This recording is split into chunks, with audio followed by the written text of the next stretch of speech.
नमस्कार, स्वागत आपका नादी टीवी में। मैं हूं आपके साथ पारुल। 5 शहर 5 खबर देख रहे हैं आप, और 5 शहर 5 खबरों में बड़ी 5 खबरों की बात। मध्य प्रदेश और यूपी से 5 शहरों की 5 बड़ी खबरें आपको बताने जा रहे हैं, जिन पर दिन भर हमारी नजरें बनी रहेंगी। 5 तस्वीरें आप देख रहे हैं अपने टेलीविजन स्क्रीन पर, जिनमें सबसे पहले हम बात करने वाले हैं दिग्विजय सिंह के उस ट्वीट की, जिसमें उन्होंने राम मंदिर भूमि पूजन के मुहूर्त पर ही सवाल उठा दिया। दूसरी खबर में बात करेंगे रामलला की नगरी अयोध्या की, जहां भगवान राम को भोग लगाने के लिए लाखों की संख्या में देसी घी के लड्डू तैयार किए जा रहे हैं। तीसरी खबर इंदौर से है, जहां गीता का घर मिलने की आखिरी उम्मीद पर काम शुरू हो गया। चौथी खबर में बात करेंगे सतना जिले के अमरपाटन की, जहां रक्षाबंधन से पहले अमानवीय तस्वीर सामने आई। पांचवी और अंतिम खबर में हम बताएंगे किस तरह मध्य प्रदेश में कोरोना की रफ्तार बेकाबू होती जा रही है और सरकार किस तरह इसे रोकने के लिए आगे कदम बढ़ा रही है। इन 5 खबरों को हम आपके सामने रखने जा रहे हैं, और सबसे पहले हम बात करने वाले हैं दिग्विजय सिंह साहब के ट्वीट की। तो मध्य प्रदेश कांग्रेस की मुश्किलें तो लगातार ही बढ़ रही हैं, और अब कांग्रेस उलझन में भी फंसती नजर आ रही है। एक तरफ विधायक पार्टी छोड़ रहे हैं, दूसरी तरफ कांग्रेस में युवाओं का नेतृत्व कौन करेगा, इसको लेकर भी बहस जारी है। इसी बीच अब राम मंदिर मुद्दे पर भी कांग्रेसी दिग्गज एक मत नजर नहीं आ रहे हैं। राम मंदिर मुद्दे पर कांग्रेस उलझती नजर आ रही है। गुरुवार को पूर्व सीएम कमलनाथ ने अचानक एक वीडियो जारी कर राम मंदिर निर्माण का स्वागत किया था। तो आज सुबह सुबह कांग्रेस के दिग्गज नेता और राज्यसभा सांसद दिग्विजय सिंह साहब ने राम मंदिर भूमि पूजन के शुभ मुहूर्त पर ही सवाल उठा दिए। दिग्विजय सिंह ने ट्वीट कर लिखा, देश में 90% से भी ज्यादा हिंदू ऐसे होंगे जो मुहूर्त, ग्रह दशा, ज्योतिष, चौघड़िया आदि धार्मिक विज्ञान को मानते हैं। मैं तटस्थ हूं इस बात पर कि 5 अगस्त को शिलान्यास का कोई मुहूर्त ही नहीं है। ये सीधे सीधे धार्मिक भावनाओं और मान्यताओं से खिलवाड़ है। दिग्विजय सिंह के इस ट्वीट के बाद बीजेपी कांग्रेस पर हमलावर हो गई है। गृह मंत्री नरोत्तम मिश्रा ने कांग्रेस पर तंज कसा, तो बीजेपी प्रवक्ता रजनीश अग्रवाल का कहना है, कांग्रेस आजादी के बाद से लगातार राम मंदिर मुद्दे को लेकर भटकाने का काम करती रही है। पहले कांग्रेस को तय करना चाहिए कि राम मंदिर को लेकर उनकी पार्टी का अधिकृत बयान क्या है। रजनीश ने कांग्रेस पर राम मंदिर को लेकर मंत्रावाद का आरोप भी लगाया है। होती है आलोचना करने की, और इसलिए वो जब बोलते हैं उल्टा ही बोलते हैं, अच्छे में भी बुराई ढूंढते हैं। वो कबीरदास ने कहा है ना कि कबीरदास की उल्टी बानी, बरसे कम्बल भीगे पानी। कमोबेश यही स्थिति है, पर आलोचना में ही सही।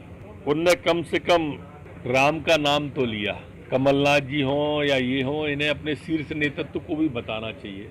जिन लोगों की वजह से इतना लेट हो गया भगवान राम की भूमि का शिलान्यास, कपिल सिब्बल से लेकर दूसरे बड़े बड़े कांग्रेस के नेता अदालत में खिलाफ खड़े रहे। जो अदालत सुप्रीम कोर्ट में कहते रहे कि राम थे ही नहीं, राम काल्पनिक है, राम सेतु था ही नहीं। उन लोगों को सोचना चाहिए अब और विचार करना चाहिए। राम इस देश की रोम रोम में बसे हैं, और राम ने तो स्पष्ट कहा है कि निर्मल जन सो मोहि पावा, मोह कपट छल छिद्र न भावा। इसलिए कपट छल छोड़ के, उम्र भी हो गई है, उम्र के इस उतार पर, ढलान पर निर्मल मन से राम का आराधना करें, उद्धार होगा। अयोध्या में भगवान श्री राम के मंदिर के मामले में कांग्रेस लगातार इसको भटकाने, लटकाने और अटकाने का प्रयास करती रही है। इतिहास उठाकर देख लीजिए, आज़ादी के बाद से लेकर अब तक कांग्रेस की सरकारें रही हो या विपक्ष में, इनकी कोशिश यही रही है, ये तुष्टीकरण की राजनीति करते हैं। नाना प्रकार से अलग अलग मुद्दों पर, अलग अलग मामलों में भ्रम फैलाते हैं, भटकाने की कोशिश करते हैं, और श्रीमान दिग्विजय सिंह जी भी वही कर रहे हैं। और दूसरी बात ये कि कांग्रेस तय करे पहले कि उनका स्टैंड क्या है। कमलनाथ जी रटाया हुआ भाषण, वक्तव्य कुछ और देते हैं, और वहीं दिग्विजय सिंह जी लगातार इस मुद्दे को भटकाने की कोशिश करते हैं। ये किसके हेतु साधे जा रहे हैं? भगवान श्री राम का मंदिर गौरव का कारण है, स्वाभिमान, आत्मसम्मान, अस्मिता का कारण है। इसके साथ में इस प्रकार की खिलवाड़ क्यों की जा रही है?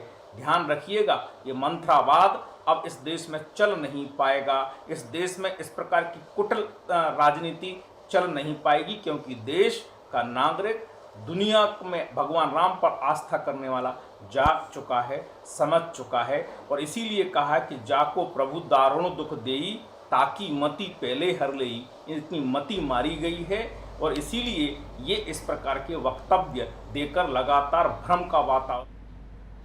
तो राम मंदिर मामले को लेकर कांग्रेस एकमत नजर नहीं आ रही है। पहले कमलनाथ साहब पूर्व मुख्यमंत्री स्वागत करते हैं, फिर दिग्विजय सिंह साहब का सवेरे सवेरे ट्वीट, तारीख को लेकर ही वो सवाल खड़े कर देते हैं कि ऐसा कोई शुभ मुहूर्त है ही नहीं। बीजेपी ने घेर लिया है इस मामले को लेकर दिग्विजय सिंह साहब को और पूरी कांग्रेस को। वैभव गुप्ता विशेष संवाददाता फोन लाइन पर इस वक्त मौजूद है। ऐसा सेंसिटिव मैटर जिस पर पूरी सियासत का एक अलग ही धड़ा टिक जाए। वैभव, हम देखते हैं लगातार शुरू से ही बीजेपी राम मंदिर को बहुत सेंसिटिव मुद्दे के तौर पर देखती है, और जब कांग्रेस इस तरह की टिप्पणियां आना शुरू हो जाएं तो लगता है कि क्या कांग्रेस के बुरे दिन आ गए। हाँ बिल्कुल, एक बार फिर से पूरे देश में राम के नाम पर सियासत जारी है।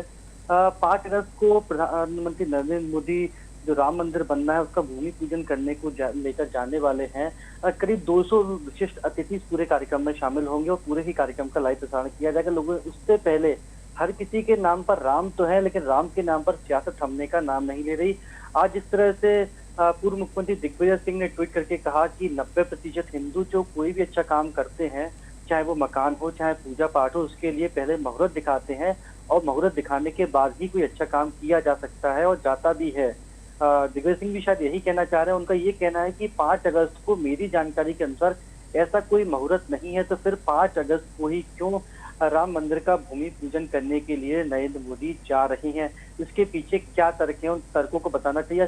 3 ट्वीट करके अपनी जो शंका है और दिग्विजय सिंह ने जाहिर कर दी है।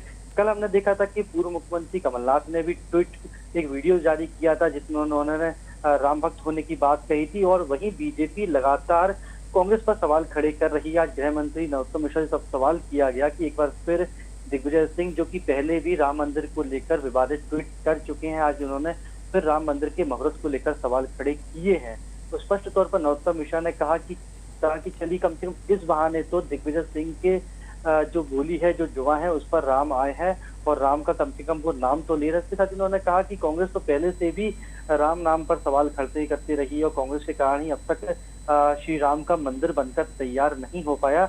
अब 5 अगस्त तक हम ऐसे ही इसी तरह के कुछ ट्वीट्स देखेंगे, इसी तरह के कुछ बयान देखेंगे, क्योंकि जब तक राम मंदिर का भूमि पूजन नहीं हो जाता, क्योंकि पूरे देश की सियासत का सबसे बड़ा मुद्दा इस वक्त राम मंदिर है और हर कोई राम मंदिर पे बात कर रहा है। और दिग्विजय सिंह ने जिस तरह से ट्वीट करके राम मंदिर के भूमि पूजन के मुहूर्त पर सवाल खड़े किए हैं, उसका जवाब जिस तरह से नरोत्तम मिश्रा ने भी दिया, पूरी बीजेपी अब सीधे ही एक तरह से कांग्रेस पर सवाल खड़े कर रही है कि कांग्रेस ही नहीं चाहती थी कि अयोध्या में श्री राम का मंदिर बन पाए। बिल्कुल, ऐसे में सियासत तो तेज होना ही थी और वो भी हो रही है। ट्विटर पर बयानबाजियां शुरू हो गई हैं। क्या लगता है वैभव, जिस तरह से हम देख रहे हैं 5 अगस्त का जो टाइमिंग है वो वहाँ जो मुहूर्त निकालने वाले लोग हैं, जो पंडित हैं, जो पुजारी हैं, जो डे फर्स्ट से ही राम मंदिर से जुड़े हुए हैं, ऐसे में दिग्विजय सिंह साहब मुहूर्त को भी गलत बता रहे हैं।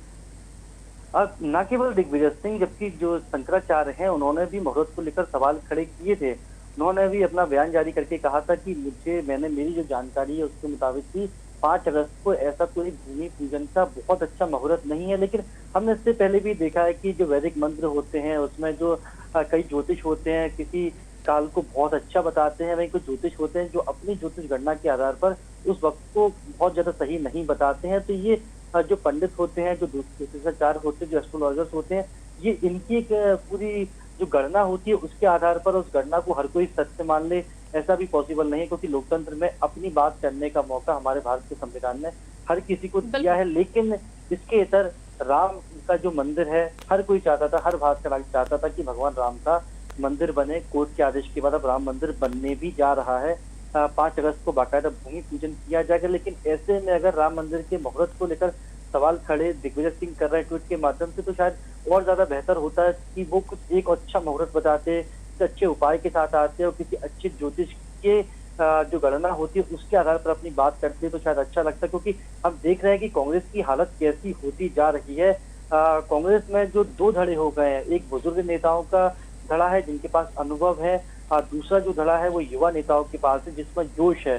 कल भी एक बैठक हुई थी कांग्रेस की, उसमें भी बुजुर्ग और युवा नेताओं की बीच तकरार देखने को मिली। तो ऐसे में दिग्विजय सिंह अगर राम के नाम पर सियासत करेंगे तो कहीं आने वाला वक्त कांग्रेस के लिए और ज्यादा खराब ना हो जाए, क्योंकि आने वाले समय में एक तरफ युवाओं का नेतृत्व वाली बात, उपचुनाव, विधायकों का जाना, और उसके बाद राम मंदिर को लेकर अगर इस तरह के बयान होंगे तो बैकफुट पर कांग्रेस अभी से ही नजर आने लगी है। हालांकि संभाल लीजिए तो संभल भी जाएगी, लेकिन पार्टी है, कुछ भी कर सकती है। चलिए आगे बढ़ते हैं। अयोध्या में राम मंदिर भूमि पूजन की तारीख नजदीक आने के साथ ही पूरी अवध नगरी तैयारियों में जुट गई है। 5 अगस्त को प्रधानमंत्री नरेंद्र मोदी विधि विधान से पूजन अर्चन के बाद राम मंदिर का भूमि पूजन करेंगे और आधारशिला रखेंगे।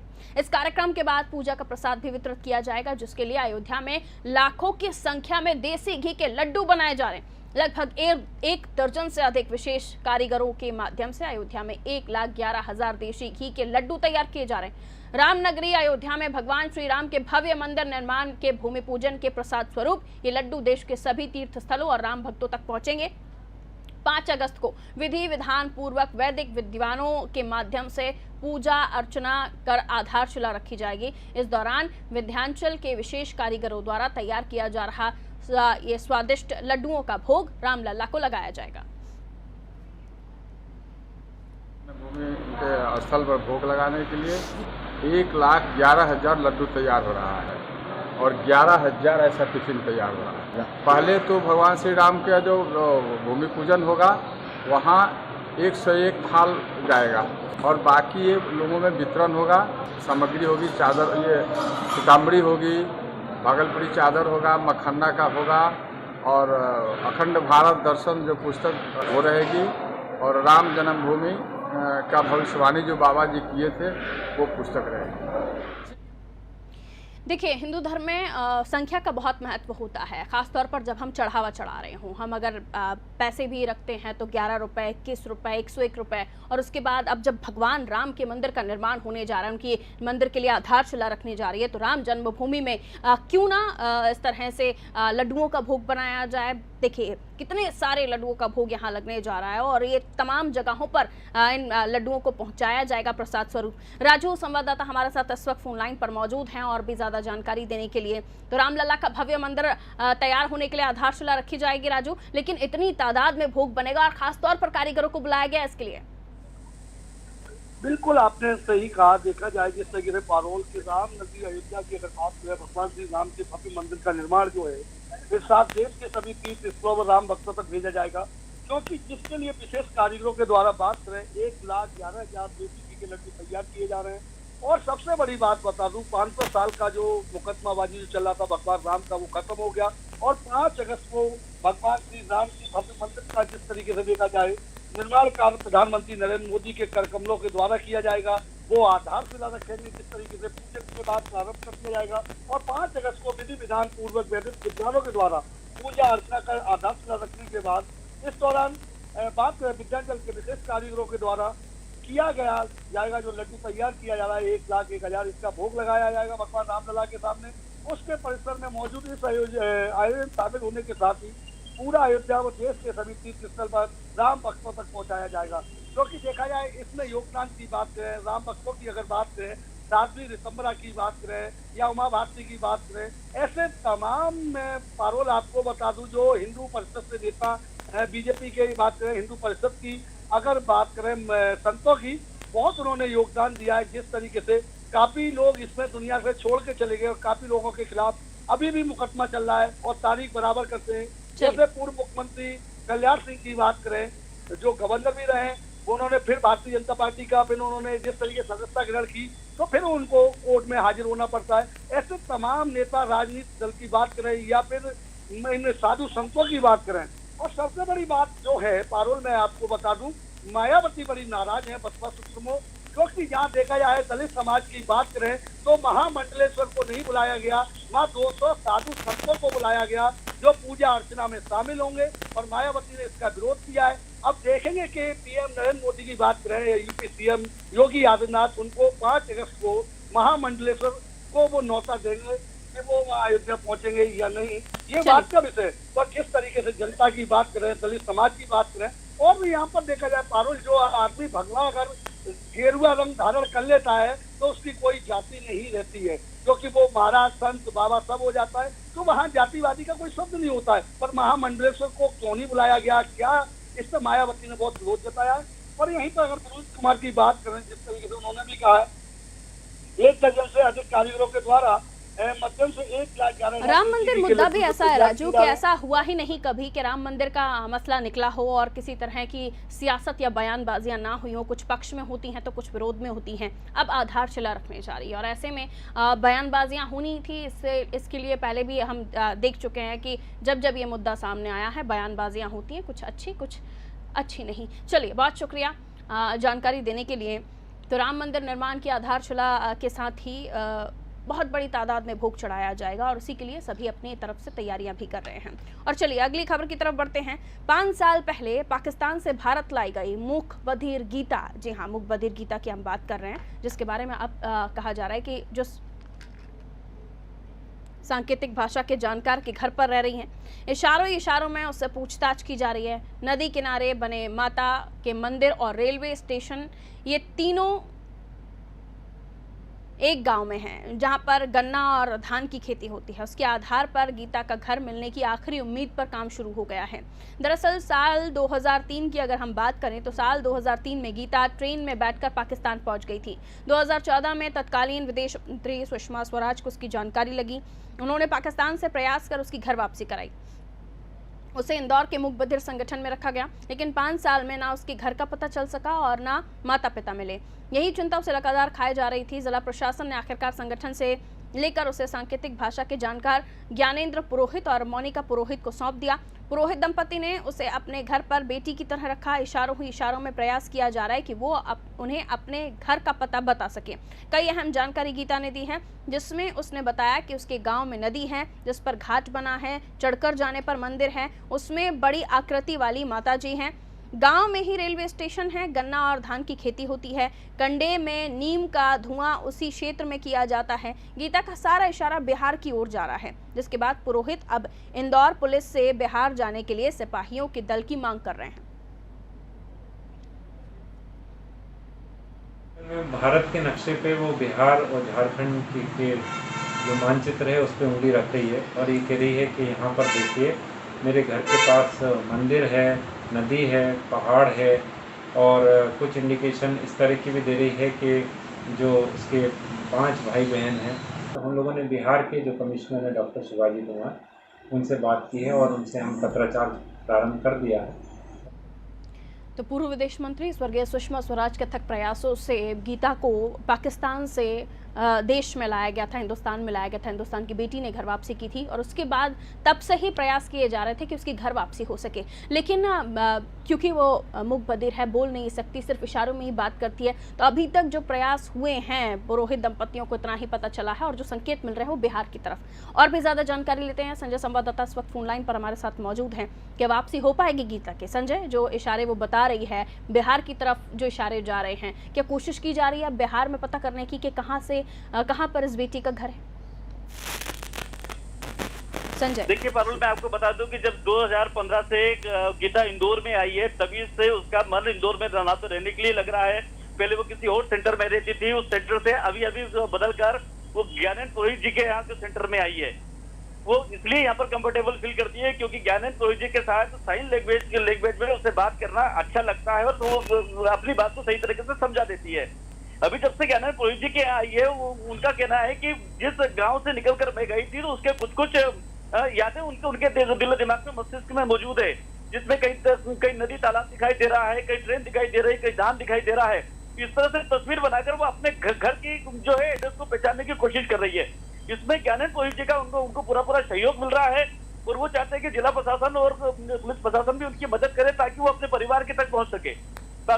चलिए, शुक्रिया जानकारी के लिए। तो जिला प्रशासन भी पूरी मदद कर रहा है, पुरोहित साहब भी पूरी कोशिश कर रहे हैं कि साइन लैंग्वेज से बात करके, गीता से बात करके, और जो भी वो प्रयास कर रही है कि वो बता सके, वो पूरे प्रयास किए जा रहे हैं। रक्षाबंधन से ठीक पहले सतना की हम बात कर रहे हैं, जहां जिले के अमरपाटन से एक अमानवीय तस्वीर निकलकर सामने आई। तस्वीरें आपको दिखाते हैं। अपने बीमार भाई की मौत के बाद कैसे एक बहन रोड पर भाई का शव रखकर आंसू बहा रही है, पर कोई भी जिम्मेदार उसकी सुध लेने के लिए नहीं पहुंचा। दरअसल जुरा गांव निवासी अनिल चौधरी बीमार था। परिजन उसे इलाज के लिए सामुदायिक स्वास्थ्य केंद्र अमरपाटन लेकर गए, जहां तबीयत लगातार खराब होने पर परिजनों ने स्टाफ नर्स से झाड़ फूक करवाने की बात कही और वरिष्ठ अधिकारियों की जानकारी के बिना ही नर्स ने झाड़ फूक कराने की परमिशन भी दे दी। इस दौरान युवक को लेकर परिजन अस्पताल से कुछ ही दूर पहुंचे होंगे और उसने दम तोड़ दिया। सूचना पर मीडिया ने बीएमओ को मामले की जानकारी दी। तब आनन फानन में प्राइवेट वाहन से मृतक और उसके परिजन को घर पहुंचाया गया। फिलहाल बीएमओ मामले में दोषियों के खिलाफ कार्रवाई की बात कह रहे हैं, लेकिन सवाल यही कि आखिर एक मरीज को झाड़ फूंक करवाने की एक नर्स ने कैसे अनुमति दे दी। और आज जब टेक्नोलॉजी हम देख रहे हैं, हर घर में एक मोबाइल है, सभी चीजें साइंटिफिकली हम तमाम चीजों को समझते हैं और ऐसा नहीं है कि ऐसी खबरें पहले नहीं आई, बावजूद इसके आखिर कैसे इनके दिमाग में इस तरह की बातें भरी जाती हैं, सवाल ये भी। खराब थी। कब से कब खराब थी? ये परसों खत्म हुई सरकारी अस्पताल में। इसको लिए कि थोड़ा झरवा दिया जाए लाके। अभी छुट्टी नहीं लिए थे। आपने ये शव के लिए किसी को बोला है कि? मैडम से बोला है ना, तो मैडम बोले कि ये ले जाइए फिर ले आना। एक लड़का नारनजूरा का कल शाम को हमारे यहाँ हॉस्पिटल में भर्ती हुआ था पेट दर्द के कारण, जिसका इलाज किया गया था। इसके इलाज के उपरांत सुबह भी उसको तबीयत ठीक नहीं थी ज़्यादा अच्छी, उसको सुबह भी ट्रीटमेंट दिया गया था। उसके बाद में उसको रेफ़र करने के लिए बोला गया था और उसको फिर जैसा बता रहे हैं कि वो उसके घर वाले बोल रहे थे कि झाड़ फूँक कराने के लिए सिस्टर ने परमिशन दे दी है, तो इसकी हम जांच कराएंगे अभी। उसको फिर जैसे ही मुझे इन्फॉर्मेशन दी गई तो फिर मैंने तुरंत ही एक सब वाहन अरेंज किया, उसको तुरंत घर भिजवाया उसको। और इसी बीच हम और भी इस खबर पर जानकारी लेते हैं। राजा खान संवाददाता फोन लाइन पर हमारे साथ इस वक्त मौजूद हैं।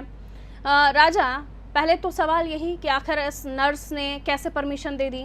आपने पढ़ाई की है सारी चीज़ों को लेकर, उसके बाद आप नर्स बनी। आप अगर इन सब चीज़ों पर बिलीव करेंगी तो भला दूसरों को हम कैसे इस भ्रामक जानकारियों से दूर रख सकते हैं, ऐसे पाखंडी बाबाओं से दूर रख सकते हैं? अगर शायद वो हॉस्पिटल में ही रहता पेशेंट तो उसकी डेथ नहीं होती, मौत नहीं होती। और सवाल ये भी कि आखिर आज के ज़माने में भी कैसे लोगों के दिमाग में ऐसे बाबा और ऐसे ढोंगी जो है उनके दिमाग में इस तरह की बातें भर पाते हैं।